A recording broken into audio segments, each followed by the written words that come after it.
इस्लामाबाद में इमरान समर्थकों का बवाल। पीटीआई कार्यकर्ताओं पर पुलिस ने की है फायरिंग और पीटीआई ने शेयर किया पुलिस की फायरिंग का वीडियो। यह वीडियो वही है जिसे पीटीआई की तरफ से शेयर किया गया है। प्रदर्शनकारियों ने पुलिस पर पत्थरबाजी की। इमरान खान की रिहाई को लेकर हो रहा था प्रदर्शन।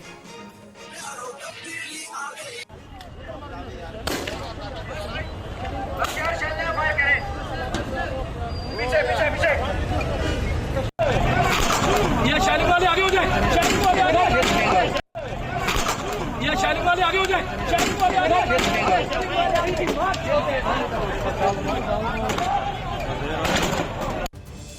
तो पाकिस्तान में एक बार फिर से गदर, एक बार फिर से बवाल और पीटीआई के कार्यकर्ता उतरे हैं सड़कों पर। कुछ अहम बातों पर नजर डालते हैं जो तस्वीरें सामने आई है उससे जुड़ी हुई। देखिए, सड़कों पर उतरे लाखों कार्यकर्ता, पीटीआई के लाखों कार्यकर्ता, इस इमरान खान के समर्थक सड़कों पर, और इमरान खान की रिहाई को लेकर यह प्रोटेस्ट किया गया है, यह प्रदर्शन किया गया है। पुलिस ने कार्यकर्ताओं पर आंसू गैस के गोले छोड़े हैं, पुलिस ने एक्शन लिया है। इमरान के समर्थकों पर पुलिस की फायरिंग भी हुई है, यह भी जानकारी सामने आ रही है। और प्रदर्शनकारियों ने पुलिस पर पत्थरबाजी की है।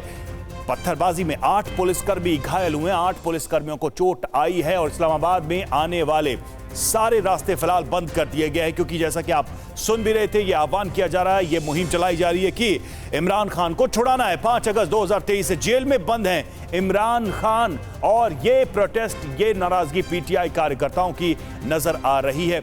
हमारे साथ गुलाम अब्बास इस वक्त जुड़े हुए, सीधे रुख करते हैं उनका। गुलाम, पीटीआई के वर्कर्स तो बिल्कुल बेकाबू होते नजर आ रहे हैं, एक बार फिर से सड़कों पर उतरे हैं, पुलिस से झड़प हुई है उनकी। और यह कहा जा रहा है कि अगर वो नहीं छूटे, इमरान खान जेल से बाहर नहीं निकले, तो पीटीआई के नेता और पीटीआई के वर्कर्स खुद इमरान खान को बाहर निकाल लेंगे।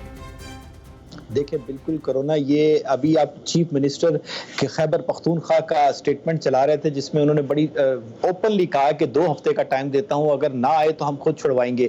ये 9 मई जब मिलिट्री इंस्टॉलेशंस पर अटैक हुआ था पाकिस्तान में, इमरान खान पहली दफा जब अरेस्ट हुए थे, उसके बाद से लेकर आज तक ये पहला पब्लिक गैदरिंग थी जो कि पीटीआई की तरफ से ऑर्गेनाइज की गई थी, जिसके ऑर्डर्स जेल से, अडयाला जेल में बंद इमरान खान ने खुद दिए थे।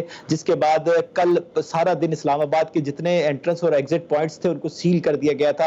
और ये जलसा हालांकि दूर हो रहा था, लेकिन ये 26 नंबर चुंगी जो कि इस्लामाबाद के एंट्रेंस पॉइंट्स के करीब ही बनती है, वहां पर पीटीआई के वर्कर्स और पुलिस के दरमियान मुठभेड़ हुई, जिसमें पुलिस की तरफ से शेलिंग अचानक से शुरू कर दी गई। जिसके बाद पीटीआई के वर्कर भी भड़क उठे और उन्होंने पुलिस पर पथराव किया। जिसके बाद पुलिस के जो एसपी हैं उन समेत कोई 5 से 6 पुलिसकर्मी जो हैं वो घायल हुए, और तकरीबन 8 के करीब टोटल घायल हुए लोग, जिन्हें हॉस्पिटल्स में पहुंचाया गया। और अब आने वाले दिनों में पाकिस्तान में राजनीति जो है वो लग ऐसा रहा है कि वो गर्म होने जा रही है। जो पाकिस्तान में और जैसे दुनिया में सितंबर शुरू हो चुका है और आगे मौसम सर्द होगा, लेकिन राजनीति में गर्मी होगी, जो कि हमने आज की जो पीटीआई के जलसे थे उसमें देखने को मिली। बिल्कुल बिल्कुल सियासी टेंपरेचर बढ़ता जा रहा है पाकिस्तान में, जिस तरह का जलसा और जिस तरह का प्रोटेस्ट सड़कों पर देखा गया। शुक्रिया गुलाम आपका हमसे जुड़ने के लिए, इस अपडेट के लिए। और बुलेटिन में अब अहम खबर है जम्मू कश्मीर से। बड़ी खबर क्या है? चुनाव के बीच घाटी में सक्रिय हुआ जमात इस्लामी। कुलगाम में जमात की रैली में शामिल हुए हजारों की संख्या में लोग। जम्मू कश्मीर चुनाव को लेकर रैली का जमात इस्लामी की तरफ से आयोजन किया गया। और आप देखिए जमात इस्लामी की रैली में किस तरह से हजारों की संख्या में जो लोग हैं वो शामिल हुए। कुलगाम में ये रैली हुई जमात इस्लामी, जिस पर प्रतिबंध लगाया गया है, और उसकी तरफ से चुनाव को देखते हुए ये रैली आयोजित की गई।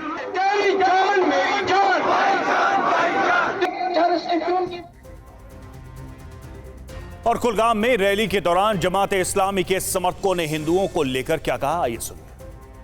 कि हम जो हिंदू बरादरी हैं उनके ख्वाह हैं कि वो यहाँ पे आए और वो यहाँ पे अच्छी तरह से रहे। हम उनकी हिफाजत करने के लिए तैयार हैं।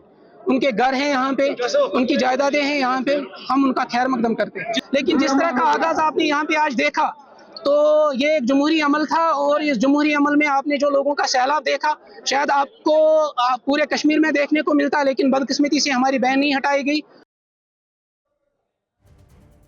तो देखिए घाटी में जमात इस्लामी का नया प्लान क्या है, ये एक बड़ा सवाल है। और हुआ क्या है, पूरी जानकारी ग्राफिक्स के जरिए। जमात इस्लामी ने निर्दलीय उम्मीदवारों को उतारा है। दरअसल 3 दशक के बाद जम्मू कश्मीर चुनाव में एंट्री कुछ इस तरह से जमात इस्लामी कर रहा है। दक्षिणी कश्मीर के कुलगाम में चुनावी रैली का आयोजन किया गया। जमात के उम्मीदवार चाहते हैं उनकी पार्टी से बैन हटे। जमात राज्य में सभी सीटों पर चुनाव लड़ना चाहती है। जमात के उम्मीदवारों ने कश्मीरी पंडितों पर भी बात की। कश्मीरी पंडितों की घर वापसी, सुरक्षा का भरोसा दिया गया है। लोगों की भीड़ हमारी ताकत है, सयार अहमद की तरफ से कहा गया। कश्मीर के लोगों की सेवा करेंगे, एजाज मीर की तरफ से कहा गया। जमाते इस्लामी पर 2019 से बैन लगा हुआ। महराज अहमद इस वक्त हमारे साथ जुड़े हैं। महराज, हालांकि अब तो जमात इस्लामी पर बैन है, पहले जमात इस्लामी 80 और 90 के दशक तक चुनाव लड़ा करता था, लेकिन अब ये जो एक बार फिर से कोशिश हो रही है, आखिर कैसे इसको देखा जाए? बिल्कुल, कोरोना अगर हम यहाँ पे जो है स्पष्ट करना चाहते हैं, क्योंकि जमात इस्लामिया काफी समय से उन पर जो लगा हुआ प्रतिबंध है उसको हटाए जाने की मांग कर रहा था, और विशेषकर अगर हम कहें तो उनका यही मकसद था कि वो फिर मेन स्ट्रीम पॉलिटिक्स में आना चाहते थे, जिसका वो 90 की दहाइयों के बाद बहिष्कार कर रहे थे। लेकिन एक परिवर्तन है, और अभी हम देख रहे हैं कि जमात इस्लामी अगर हालांकि नाम से चुनाव में खड़ी नहीं है, लेकिन उनके जो उम्मीदवार है वो चुनाव में खड़े हैं। और जैसा कि कल कुलगाम के उम्मीदवार यानी प्रत्याशी जो सयार अहमद है, उनकी पहली रैली ने कहीं ना कहीं उस ट्रेडिशनल वोट बैंक को जो है या उन नेताओं को जो है सोचने पे मजबूर कर दिया है कि एक निर्दलीय उम्मीदवार के लिए जब इतना जनसैलाब समय पे जो है खड़ा हो सकता है, तो आने वाले समय में जो उनका चुनाव है या उनका वोट बैंक है वो किस तरीके का होगा। कहीं ना कहीं ये जो है आने वाले समय में संकेत दे रहा है कि जमात इस्लामिया, हालांकि नाम पे अभी प्रतिबंध है, जमात इस्लामी की एक बार फिर से कोशिश, हालांकि इस पर बैन है, और इस बैन के बाद जमात इस्लामी के कुछ पूर्व जो नेता हैं वो इस बार निर्दलीय चुनाव में उतरे हैं। बहुत बहुत शुक्रिया आपका इस पूरी जानकारी के लिए।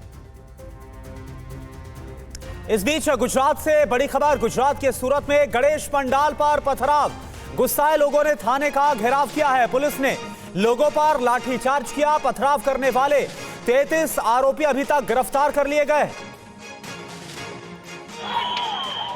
तो ये तस्वीर इस वक्त गुजरात के सूरत की, जहां पर हालात बहुत तेजी के साथ खराब होते हुए नजर आए। देखिए कैसे पुलिस ने जो लोग उग्र थे उन पर लाठी चार्ज किया है, पथराव किया गया। दरअसल सूरत में गणेश पंडाल पर पथराव हुआ, गुस्साए लोगों ने थाने का घेराव कर लिया। पुलिस ने लोगों पर इसके बाद हालात को काबू में करने के लिए लाठी चार्ज किया। ये देखिए किस तरह से जो भीड़ वहां पर इकट्ठा थी, उसके बाद उसको वहां से हटाया गया, लाठी चार्ज किया गया है। गणेश पंडाल पर पथराव किया गया, और इस पूरे मामले में अभी तक की खबर यह है कि पथराव करने वाले 33 आरोपी गिरफ्तार किए गए।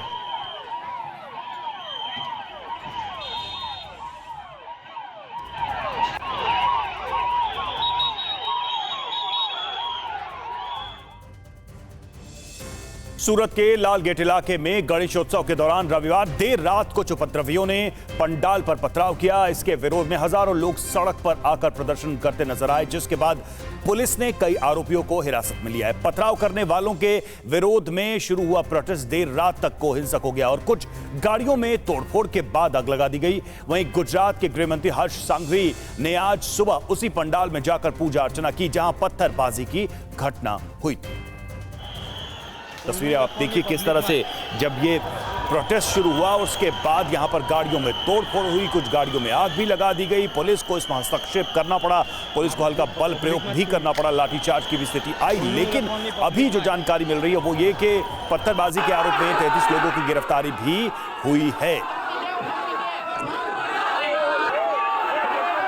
तो देखिए ये तस्वीर इस वक्त आपको दिखा रहे हैं गुजरात के सूरत की, जहां पर गणेश पंडाल पर ये लालगेट इलाका है जहां पर पथराव हुआ है, और उसके बाद के कैसे हालात बने हैं। प्रोटेस्ट हुआ है, लोगों में भारी आक्रोश और गुस्सा इसके बाद नजर आया है। अभी तक 33 आरोपी गिरफ्तार किए गए। देखिए कैसे सैकड़ों की संख्या में वहां पर लोग इकट्ठा हो गए।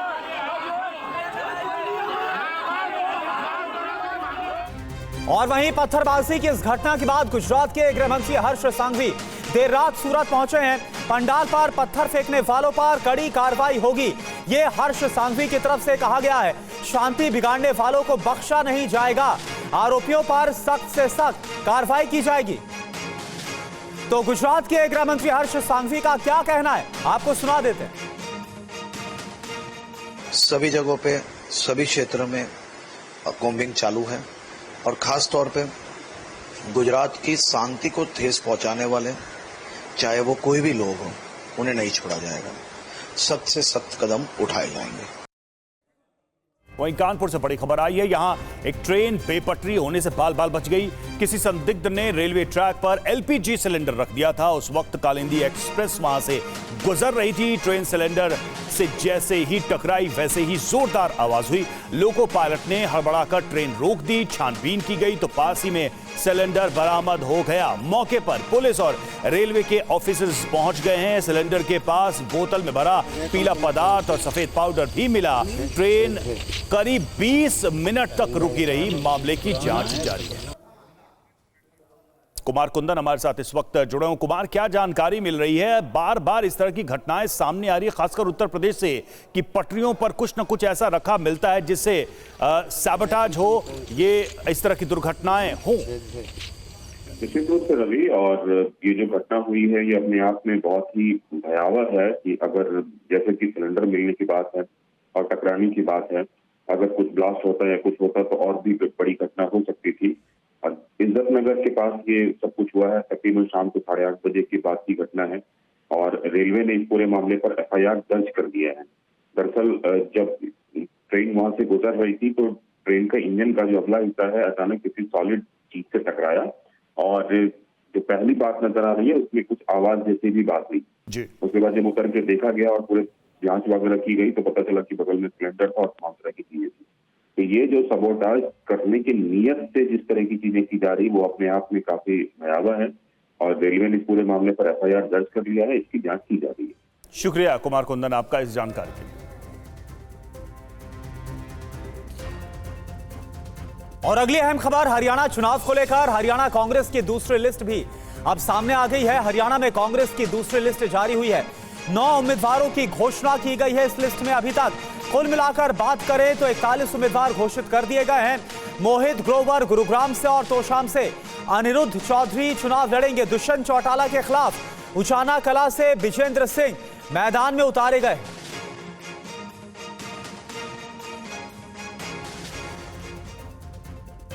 तो हरियाणा में कांग्रेस की दूसरी लिस्ट, कुछ खास बातें उस पर हम नजर डालते हैं। 9 उम्मीदवारों के नाम का ऐलान किया गया। अब तक 41 उम्मीदवारों की घोषणा की गई है। विजेंद्र सिंह को उचाना कला से टिकट दिया गया है। बीजेपी छोड़कर कांग्रेस में आए और टोहाना सीट से परमवीर को टिकट दिया गया है। तोशाम सीट से अनिरुद्ध चौधरी को टिकट दिया गया है। श्रुति चौधरी और अनिरुद्ध चौधरी चचेरे भाई बहन है। नांगल चौधरी से मंजू चौधरी उम्मीदवार हैं और पूर्व MLA मूल राम की पत्नी है मंजू चौधरी। बादशाहपुर से वर्धन यादव को टिकट दिया गया है। मोहित मल्होत्रा हमारे साथ इस वक्त जुड़े। मोहित, ये जो टिकट डिस्ट्रीब्यूशन है इसकी खास बातें क्या हैं और क्या कांग्रेस इक्वेशन साध रही है इस टिकट डिस्ट्रीब्यूशन से?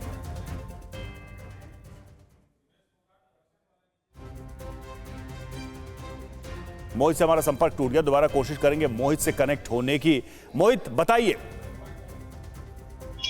देखिए, इस लिस्ट में खास बात यह है कि युवा चेहरों को, जैसे गुरुग्राम से और बादशाहपुर से युवा चेहरों को आगे रखा गया है। और सबसे बड़ी बात यह है कि जो पुराने परिवार हैं जो कि कांग्रेस से जुड़े हुए हैं, जिसमें चौधरी बीरेंद्र सिंह का परिवार है, उनके बेटे ब्रिजेंद्र सिंह को टिकट दिया गया है।